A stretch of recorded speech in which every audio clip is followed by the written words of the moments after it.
Hi guys, just a quick intro. During this field trip we will spend a lot of time discussing aspects of the synorogenic internal zones. Here are the internal zones. In light colors, so-called neogene basins. They are forming when the whole mountain range starts to collapse. But prior to this, and basically making the internal zones, rock units formed, metamorphic rock units formed, of which the most likely protoliths are actually sediments which were part of the continental margins of Iberia and Africa. Notably, so we call this the internal zones, we have three units: the malagites, the peridotites, which are part of the alpujarrites, and the nevado-filabrites. In a general sense, the nevado-filabrites form the lowermost metamorphic core complex, thrusted over by the alpujarrites, which are in all parts of the beatic zones, while the nevado-filabrites are mainly concentrated in the eastern part. And then, as I said, nevado-filabrites, which are the lowermost, alpujarrites, which are the next zone, including peridotites, mantle material, which is incorporated in the west into the alpujarrites.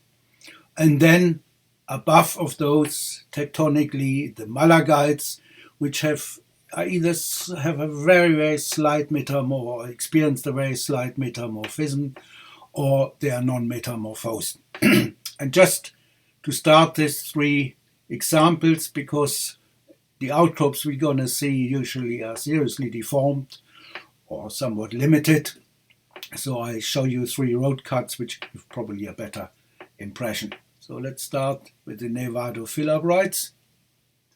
These are high-grade metamorphic rocks. They're usually mica schist.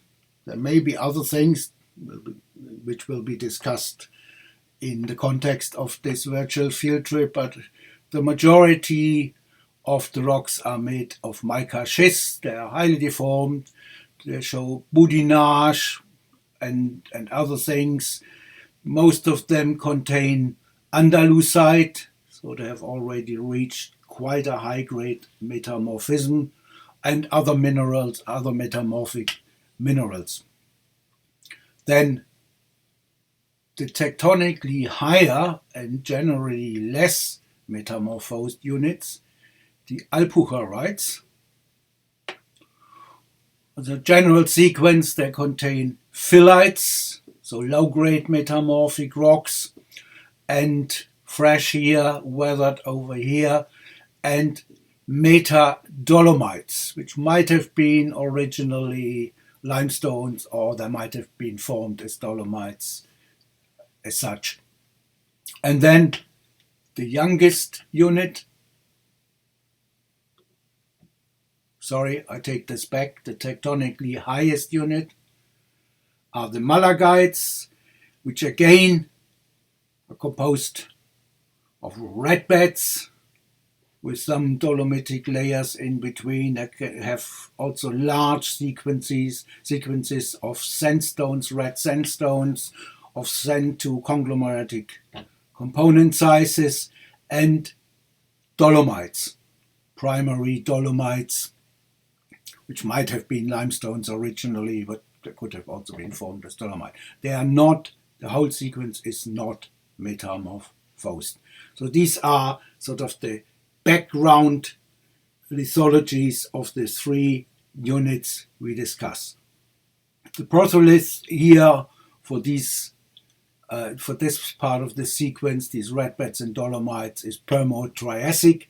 The other components in the malagites, older ones in bits and pieces, and also younger ones in some areas, but we won't see those.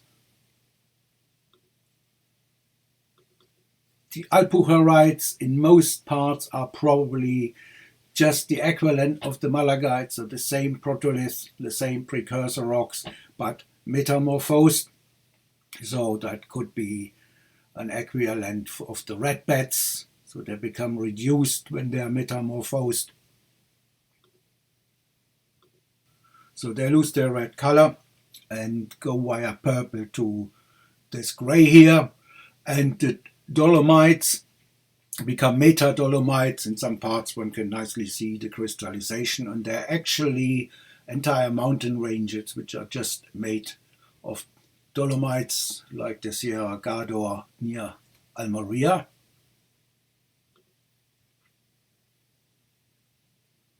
Then back to these mica schists.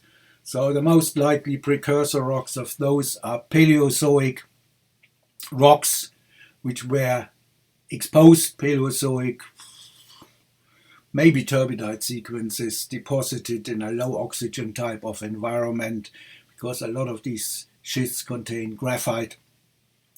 They were probably exposed when the rifting between Iberia and Africa started in the Triassic and early Jurassic, and once the extension reached a certain degree, older rocks were incorporated into these half-graben structures on both continental margins, and with the subsequent closure then of the basin and the orogeny, these Paleozoic rocks were incorporated and form ultimately the lowest tectonic unit.